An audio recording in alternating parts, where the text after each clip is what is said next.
ప్రస్తుతం ఆంధ్రప్రదేశ్లో ఉన్న కూటమి పార్టీలు ఎవరైతే ఉన్నారో, ఆ కూటమి పార్టీలను వ్యతిరేకించే వాళ్ళే కాదు, కూటమి పార్టీలకు సంబంధించిన సానుభూతి పరుల నుండి కూడా వినిపిస్తున్న మాట ఏంటి అంటే, ఈ ప్రభుత్వం చాలా ప్రశ్నలకు సమాధానాలు చెప్పకుండా తప్పించుకుంటుంది. వీళ్ళు ఆ ప్రశ్నలకు ఇప్పటి నుంచే సమాధానాలు చెప్పడం మొదలెడితే, తప్పించుకోవడం కనుక ఆపేయకపోతే, అవి మరింత ముదిరితే వీళ్ళకి అధికారం పోయే ఛాన్స్ ఉంటుంది. ఏదో కొంత అతివాద అభిమానులను సాటిస్ఫై చేయడం కోసం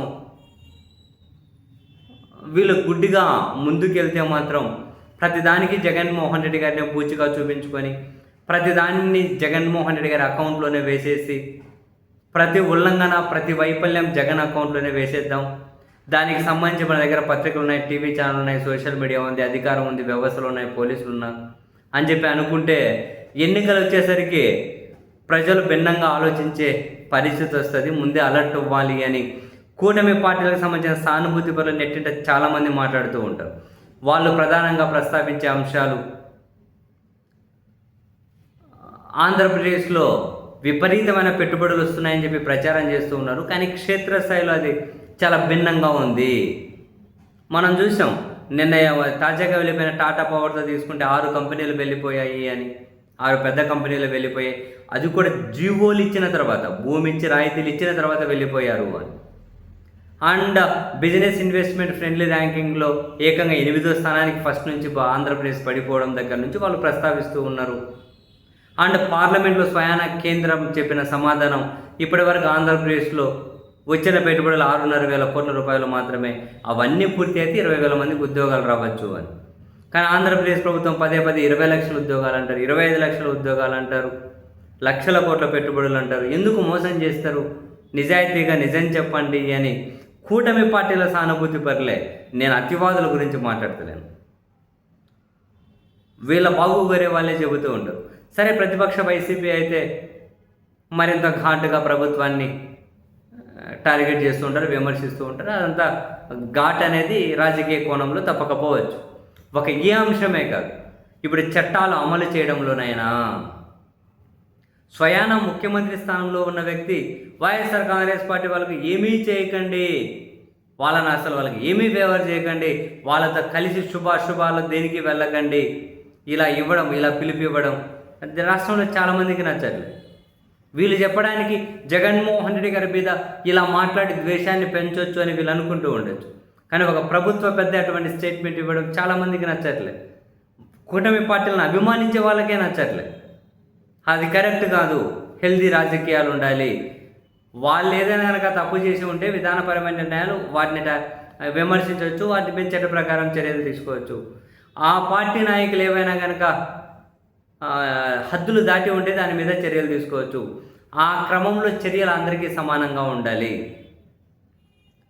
తెలుగుదేశం పార్టీ సానుభూతి పరులు ప్రభుత్వానికి ఏదైనా సూచనలు సలహాలు ఇస్తే వాళ్ళ మీద ఈ కూటమి పార్టీలకు సంబంధించినటువంటి టీడీపీ కావచ్చు, జనసేన కావచ్చు, మరొకరికి కావచ్చు, ఏమైనా సూచనలు సలహాలు ఇస్తే ఈ అతివాద గ్రూపులు ఏవైతే ఉంటాయో సోషల్ మీడియాలో, వాళ్ళు టీడీపీ సానుభూతి పరుల మీద బూతులతో విరుచుకుపడుతూ ఉంటారు. వైసీపీ వాళ్ళను బూతులు తిట్టడం రోజు జరిగేదే. వైసీపీ ఇంట్లో ఉన్న మహిళలను కూడా వదిలిపెట్టట్లే, మనం చూస్తూ ఉన్నాం. కానీ టీడీపీ సానుభూతి పరుల మీద కూడా అదే బూతులు దాడి చేస్తూ ఉంటారు. ఆ స్క్రీన్ షాట్లు పెట్టి వీళ్ళు అడుగుతూ ఉంటారు. వైఎస్ఆర్ కాంగ్రెస్ పార్టీకి సంబంధించిన వాళ్ళైతే వేటాడతారు, వెంటాడతారు. చట్టం అందరికీ సమానంగా పనిచేయాలి కదా, మరి ఇక్కడ ఇటువంటి వాళ్ళు ఎందుకు వదిలేస్తూ ఉన్నారు? చట్టం ఓన్లీ కక్షపూరితంగానే పనిచేస్తుంది. అధికారంలో ఉన్న వాళ్లకు ఏం చేసినా కూడా చట్టం అనుకూలంగానే ఉంటుంది అంటే అది ప్రమాదకరమైన ధోరణి. రాబోయే రోజులు చాలా దారుణంగా ఉండొచ్చు. ఇటువంటి ధోరణి పెరిగితే ఎప్పటికైనా ముప్పే అని చెప్పి, అండ్ ఈ టీడీపీ సానుభూతి పరులు, లేకుంటే జనసేన సానుభూతి పరులు, మొత్తం మీద కూటమి పార్టీల సానుభూతి పరులు పదే లేవనెత్తేదేంటి? అరే, ఏమైనా కనుక ప్రశ్నిస్తే, ఏమైనా కనుక ప్రభుత్వం తప్పు చేస్తుంది అని చెబితే మమ్మల్ని ఏదో కోవట్లు అంటారు, ఇంత గత ప్రభుత్వం చేసినప్పుడు ఏం కళలు ఏం పెట్టుకుని రకరకాలుగా మాట్లాడుతూ ఉంటారు. సరే, గత ప్రభుత్వం వీళ్ళ దృష్టిలో వైఫల్యం చెందింది అనే కదా ఆ ప్రభుత్వం గతమైంది. మరి మీరు అవి చేయకూడదనే కదా చెప్పేది. మీరు అవే కంటిన్యూ చేస్తే మీరు గతమే అయిపోతారు కదా, మరొకరికి మీరే అవకాశం ఇస్తారు కదా. ఇప్పుడు జగన్ మళ్ళీ అధికారంలోకి వచ్చిన తర్వాత ఇప్పుడు మీరు ఏదైతే పంతాను అనుసరిస్తూ ఉన్నారో అదే పంత ఆయన మరింతగా దానికి పదును పెట్టి అనుసరిస్తే అప్పుడు ఏం చేస్తారు మీరు? బాధితులుగా ఎవరు మిగులుతారు? పై స్థాయిలో ఉన్న వాళ్ళు ఎప్పుడు ఏమి ఇబ్బంది ఉండదు, కానీ కింది స్థాయిలో ఉన్న వాళ్ళే అన్ని రకాలుగా బలైపోతూ ఉంటారు. ప్రస్తుతం వైసీపీలో ఉన్న వాళ్ళు కావచ్చు, లేదా అధికారం మారితే ఇప్పుడు కూటమి పార్టీలో ఉన్న వాళ్ళు కావచ్చు. అవి ఉండకూడదు అంటే చట్టంలాగా పనిచేయాలి, చట్టం అందరికీ సమానంగా పనిచేయాలి అని చెప్పి నిజంగానే కూటమి పార్టీలను అభిమానించే వాళ్ళు కూడా నెట్టింట మాట్లాడుతూ ఉన్నారు. మనం అప్రిసియేట్ చేయాలి.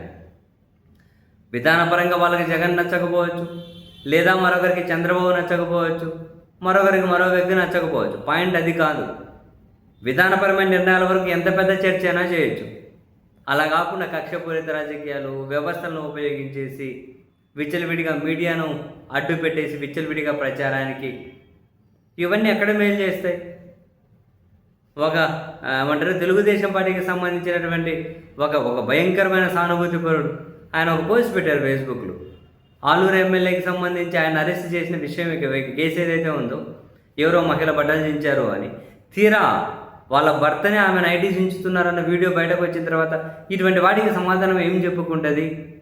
ఇటువంటివన్నీ కనుక డ్యామేజ్ చేస్తాయి కదా అని చెప్పి ఆయన ఒక పోస్టు పెడితే, ఇటువంటివన్నీ కనుక ఖచ్చితంగా ప్రభుత్వానికి డ్యామేజ్ అని చెప్పి ఆయన మీద మామూలు బూతులు కాదు, నిజంగానే డ్యామేజే కదా అటువంటివి.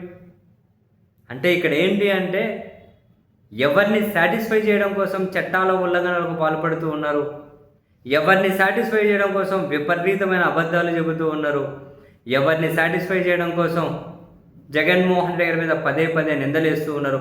కంపెనీలు వెళ్ళిపోతున్నాయనంటే అదిగో జగన్ భయపెడుతున్నాడు. ఎవరిని భయపెడతారు? దాని అలా మాట చెప్పడం వల్ల ఇప్పుడు కూటమిలో ఉన్న వాళ్ళకి మంచి పేరు వస్తుందా? జగన్ భయపెడితే మీరేం చేస్తున్నారు? కంపెనీలు ఎందుకు వెళ్ళిపోతున్నాయంటే జగన్ భయపెడుతున్నాడు.